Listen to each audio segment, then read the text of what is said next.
সংঘাত নয়, শান্তিপূর্ণ উপায়ে রোহিঙ্গা সমস্যার সমাধান চায় বাংলাদেশ, বললেন প্রধানমন্ত্রী। সার্বভৌমত্ব রক্ষায় প্রতিরক্ষা বাহিনীকে প্রস্তুত থাকার নির্দেশ। 9 দফা দাবিতে পাটকল শ্রমিকদের 72 ঘণ্টা অবরোধ কর্মসূচি পালন। 7 তারিখের মধ্যে দাবি মানা না হলে বৃহত্তর আন্দোলনের হুঁশিয়ারি। এবং চট্টগ্রামে 97 ভাগ বহুতল ভবনের ঝুঁকিপূর্ণ, এখনই পরিকল্পনা না হলে বিপর্যয়ের আশঙ্কা সংশ্লিষ্টদের।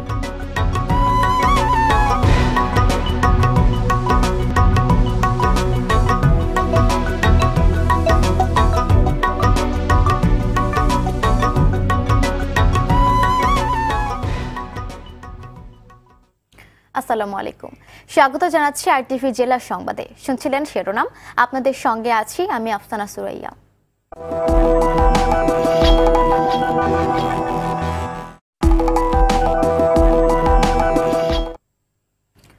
প্রধানমন্ত্রী শেখ হাসিনা বলেছেন, সংঘাত নয়, শান্তিপূর্ণ উপায়ে রোহিঙ্গা সমস্যার সমাধান চায় বাংলাদেশ। সকালে রাজধানীর শেরে বাংলা নগরে প্রতিরক্ষা মন্ত্রণালয় পরিদর্শনে গিয়ে একথা বলেন তিনি। দেশের উপর যে কোনো ধরনের আক্রমণ আর সার্বভৌমত্ব রক্ষায় প্রতিরক্ষা বাহিনীকে সব সময় প্রস্তুত থাকারও নির্দেশনা ছিল তার। মারুফ রেজার রিপোর্ট। সরকারের নেয়া উন্নয়ন প্রকল্পের সবশেষ অবস্থা, সেই সঙ্গে উন্নয়ন গতিধারা সরেজমিনে দেখতে নিয়মিত বিভিন্ন মন্ত্রণালয় পরিদর্শন করে আসছেন প্রধানমন্ত্রী শেখ হাসিনা। তারই অংশ হিসেবে এবার পরিদর্শন করেন প্রতিরক্ষা মন্ত্রণালয়। সংশ্লিষ্ট কর্মকর্তাদের সঙ্গে আলোচনায় রোহিঙ্গা সমস্যা সমাধানে করণীয় নিয়ে আলোচনা করেন সরকার প্রধান। বলেন, আলাপ আলোচনার মাধ্যমে তাদের ফিরে দেবে বাংলাদেশ। আমরা কারোর সাথে যুদ্ধ করব না, আমরা যুদ্ধ করতে চাই না, এবং আমরা সবার সাথে একটা শান্তিপূর্ণ পরিবেশ চাই। আর জাতির পিতার যে নীতিমালাটা দিয়ে গিয়েছিলেন যে সকলের সাথে বন্ধুত্ব, কারোর সাথে বরিতা নয়, আমরা সেই নীতিতে বিশ্বাস করি এবং সেই নীতিমালা নিয়েই কিন্তু আমরা চলছি। কারোর সাথে কোনো সমস্যা থাকলে সেটা আমরা সমাধান করছে আলোচনার মাধ্যমে। দেশের সার্বভৌমত্ব রক্ষায় প্রতিরক্ষা বাহিনীকে সবসময় প্রস্তুত থাকারও নির্দেশনা ছিল তার। কেউ যদি আমাদের বিরুদ্ধে আক্রমণ করে তাহলে তার জন্য যথাযথ জবাব আমরা দিতে পারি, আর আমার দেশের স্বাধীনতা সার্বভৌমত্বের জন্য রক্ষা করতে পারি। সেই প্রস্তুতিটা সবসময় আমাদের থাকতে হবে। যুদ্ধের জন্য না, শান্তির জন্য আমাদের প্রস্তুতি দরকার। আর সেখানেও অবশ্যই আমরা একটা স্বাধীন দেশ হিসেবে প্রতিটি ক্ষেত্রে আমরা অন্তত বিশ্বের সাথে তাল মিলিয়ে যাতে চলতে পারি, সেই ব্যবস্থাটা আমাদের থাকা উচিত। প্রাকৃতিক কিংবা মনুষ্যসৃষ্ট সব দুর্যোগ মোকাবেলা করার সক্ষমতা বাংলাদেশের আছে বলেও মন্তব্য করেন প্রধানমন্ত্রী। মারুফ রেজা, RTV, ঢাকা। মজুরি কমিশন বাস্তবায়ন, বকেয়া বেতন পরিশোধ সহ 9 দফা দাবিতে পাটকল শ্রমিকদের ডাকা 72 ঘণ্টার অবরোধে তৃতীয় ও শেষ দিনে আজও ধর্মঘট ও বিক্ষোভ কর্মসূচি পালন করেছে বিভিন্ন জেলা শ্রমিকরা।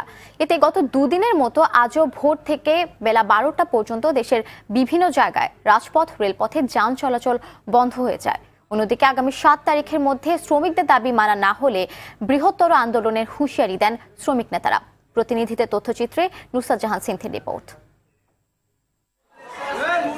9 দফা দাবিতে দেশের রাষ্ট্রায়ত্ত পাটকল শ্রমিকদের ডাকা 72 ঘণ্টার আন্দোলনের তৃতীয় ও শেষ দিনে আজও উত্তাল হয়ে ওঠে দেশের বিভিন্ন জেলা। খুলনায় শ্রমিকরা কর্মস্থলে না গিয়ে মিলগেটে সমবেত হন এবং বিক্ষোভ মিছিল করে খুলনা যশোর মহাসড়কে যান চলাচল বন্ধ করে দেন। এতে চরম দুর্ভোগে পড়েন যাত্রীরা। এ সময় দাবি মানা না হলে কঠোর আন্দোলনের হুঁশিয়ারি দেন শ্রমিক নেতারা। ছেলেপেলেরা 2টা টাকা চাইলে আমরা 2টা টাকা দিতে পারি না, মা বাবার কোনো চিকিৎসা করতে পারতেছি না। আমরা সকালে কাজে আসি, না খাইয়ে সারা দিন কাজ করি, সপ্তাহ যায়, তারপর আমরা ঠিকমতো আমাদের ন্যায্য অধিকার আমরা ফিরে পাই না। যতক্ষণ পর্যন্ত আমাদের দাবি না মানবে ততক্ষণ পর্যন্ত অবরোধ চলবে এবং ধর্মঘট চলবে। একই দাবিতে চট্টগ্রামের সীতাকুণ্ডের হাফিজ জুট মিলের শ্রমিকরা ঢাকা চট্টগ্রাম মহাসড়ক ও রেলপথ অবরোধ করে। মহাসড়কের কয়েকটি জায়গায় গাছের গুঁড়ি ফেলে আগুন ধরিয়ে দেয়। এ সময় অপ্রীতিকর পরিস্থিতি মোকাবেলায় অতিরিক্ত পুলিশ মোতায়েন করা হয়। ছেলে মেয়েদের লেখাপড়া করতে পারছি না, আমরা অনেক কষ্ট করে চলতেছি, পেটের দায়ে আমরা রোডে উঠছি।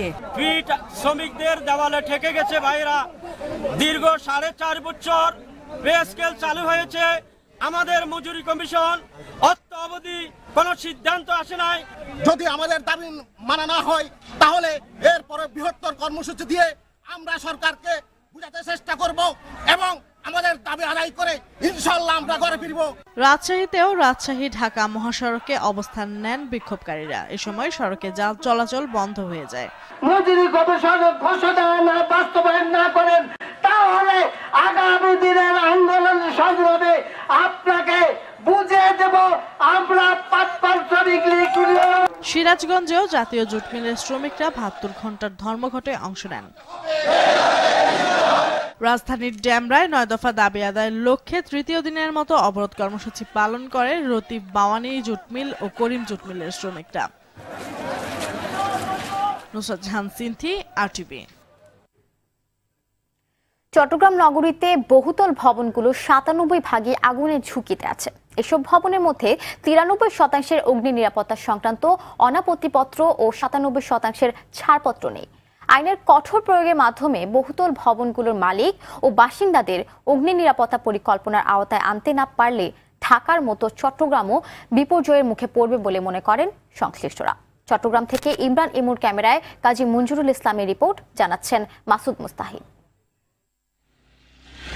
ফায়ার সার্ভিসের তথ্য অনুযায়ী কোনো ভবনের কাজ শুরুর আগে ফায়ার সার্ভিসের কাছ থেকে অনাপত্তিপত্র নেওয়ার যে বিধান আছে, চট্টগ্রামে ৯৩% ভবনের তা নেই। আবার ভবন নির্মাণ শেষ হওয়ার পর অগ্নি নিরাপত্তা বিষয়ক ছাড়পত্র নেয়ার বিধান থাকলেও ৯৭% ভবনের সেই ছাড়পত্রও নেই। ফায়ার সার্ভিসের কর্মকর্তারা বলছেন, ভবনগুলোতে স্থায়ী অগ্নি নির্বাপন ব্যবস্থা, জরুরি নির্গমন সিঁড়ি, fire lift, fire command station, এক ভবন থেকে আরেক ভবনের যতটুকু দূরত্ব থাকা দরকার সেগুলোও নেই এসব ভবনে। অনুমোদনের সময় ঠিকই তারা অনুমোদনটা সঠিকভাবে নিয়েছে, এখানে কোনো আইনের ব্যত্যয় ঘটেনি, কিন্তু যখন ভবনটা করতে গিয়েছে সেখানে তাদের নিজে ইচ্ছে মতো করেছে।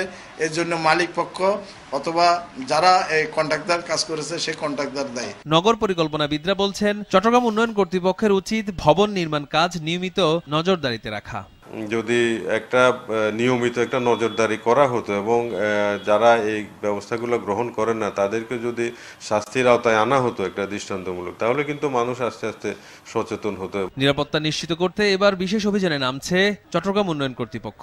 যারা তাদের অজান্তে হোক অথবা কোনো সুযোগেই হোক যারা এই ঝুঁকিপূর্ণ ভবনগুলো নির্মাণ করেছে তাদের বিরুদ্ধে কঠিন অভিযান শুরু হবে এবং এই অভিযানে আমরা কেউ পার পাবে না। চট্টগ্রামে প্রায় ৩ লাখ ভবনের মধ্যে বহুতল ভবন আছে প্রায় ৭,০০০, যার বেশিরভাগই ঝুঁকির মধ্যে। এ নিয়ে উদ্বিগ্ন চট্টগ্রামের ব্যবসায়ী সমাজ সহ সাধারণ মানুষ।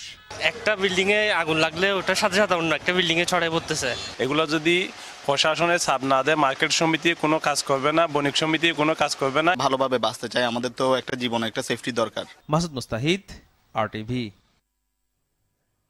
ব্যবসায়ী ও ভোক্তা শ্রেণী ক্ষতিগ্রস্ত হয় এমন কিছু বাজেটে থাকবে না বলে জানিয়েছেন জাতীয় রাজস্ব বোর্ডের চেয়ারম্যান মোহাম্মদ মোশাররফ হোসেন ভূঁইয়া।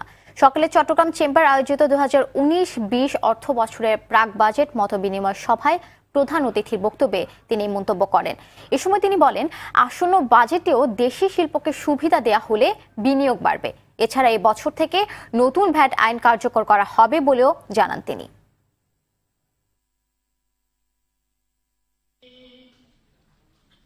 মানুষের উপর খুব চাপ না দিয়েও আমাদের এটা বাড়ানো যায়।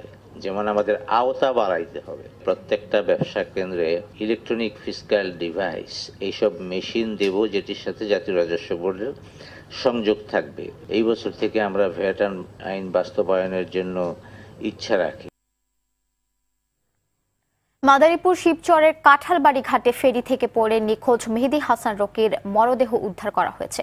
সকালে ঘাটের ৩ নম্বর পন্টনের নিচ থেকে মরদেহটি উদ্ধার করে ফায়ার সার্ভিসের ডুবুরি দল। নিহত রকি মাদারীপুরের ঘটকচর এলাকার মিজান হাওলাদারের ছেলে। এদিকে জেলার শিবচরের কাঁচিকাটা গ্রামে একটি বাসা থেকে মা ও 4 বছর বয়সী ছেলের মরদেহ উদ্ধার করেছে পুলিশ। পুলিশের প্রাথমিক ধারণা, ছেলেকে হত্যার পর মা আত্মহত্যা করেছে। তবে মৃত্যুর প্রকৃত কারণ খতিয়ে দেখা হচ্ছে বলে জানিয়েছে পুলিশ। অপরদিকে নাটোরের বড়াই গ্রামের উপজেলার কয়েন এলাকায় এক বৃদ্ধার মরদেহ উদ্ধার করেছে পুলিশ। দিনাজপুরে পার্বতীপুরে মধ্যপাড়া কঠিন শিলা খনিতে এক কর্মকর্তার ঝুলন্ত মরদেহ উদ্ধার হয়েছে।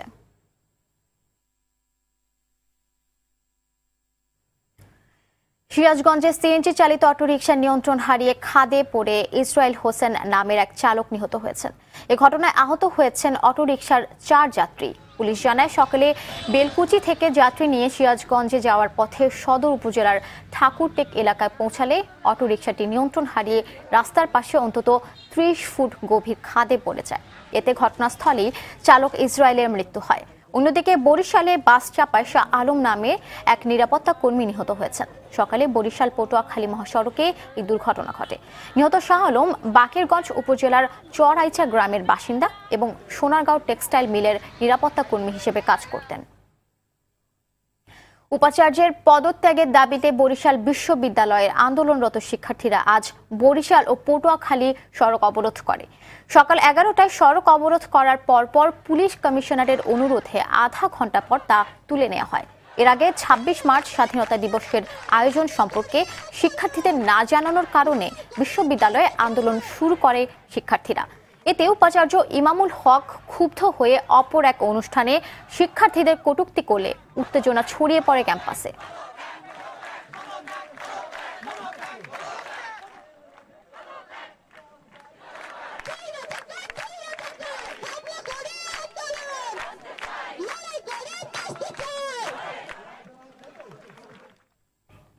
ভোলায় জমজমাট আয়োজনে শুরু হলো স্বাধীনতা কাপ কাবাডি প্রতিযোগিতা। সকালে ভোলা সরকারি বালক উচ্চ বিদ্যালয় মাঠে উদ্বোধন করেন পুলিশ সুপার মোহাম্মদ মোক্তার হোসেন। জেলা ক্রীড়া সংস্থার আয়োজনে এ প্রতিযোগিতার 7টি দল অংশ নিয়েছে। প্রথম দিনের খেলায় লালমোহন, ভোলা সদর ও মনপুরা দল জয় পায়। এদিকে নড়াইলের বীরশ্রেষ্ঠ নূর মোহাম্মদ স্টেডিয়ামে শুরু হয়েছে মহান স্বাধীনতা ও জাতীয় দিবস কাবাডি প্রতিযোগিতা। উদ্বোধনী খেলায় কালিয়া থানার বিপক্ষে জয় পায় লোহাগড়া থানা। জেলা প্রশাসক আঞ্জুমান আরা ও পুলিশ সুপার মোহাম্মদ জসিম উদ্দিন সহ সংশ্লিষ্টরা অনুষ্ঠানে উপস্থিত ছিলেন।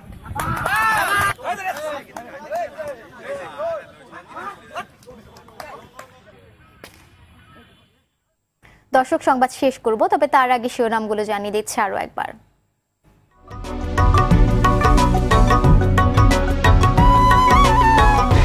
সংঘাত নয়, শান্তিপূর্ণ উপায়ে রোহিঙ্গা সমাধান চায় বাংলাদেশ, বলেন প্রধানমন্ত্রী। সার্বভৌমত্ব রক্ষায় প্রতিরক্ষা বাহিনীকে প্রস্তুত থাকার নির্দেশ। 9 দফা দাবিতে পাটকল শ্রমিকদের 72 ঘন্টা অবরোধ কর্মসূচি পালন। 7 তারিখের মধ্যে দাবি মানা না হলে বৃহত্তর আন্দোলনের হুঁশিয়ারি। এবং চট্টগ্রামের 97 বহুতল ভবনই ঝুঁকিপূর্ণ, এখনই পরিকল্পনা না হলে বিপর্যয়ের আশঙ্কা সংশ্লিষ্টদের।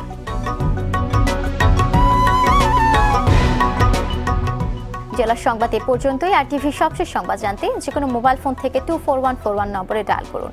আর মোবাইল ফোনের সংবাদ দেখতে অ্যাপ স্টোর, গুগল প্লে বা উইন্ডোজ স্টোর থেকে ডাউনলোড করুন আর টিভি অ্যাপস। এছাড়াও তাৎক্ষণিক ও বিনোদন সংবাদ জানতে বিশ্বের যে কোনো প্রান্ত থেকে ভিজিট করুন facebook.com/rtvonline এবং youtube.com/rtvdigitals। এতক্ষণ সঙ্গে থাকার অসংখ্য ধন্যবাদ।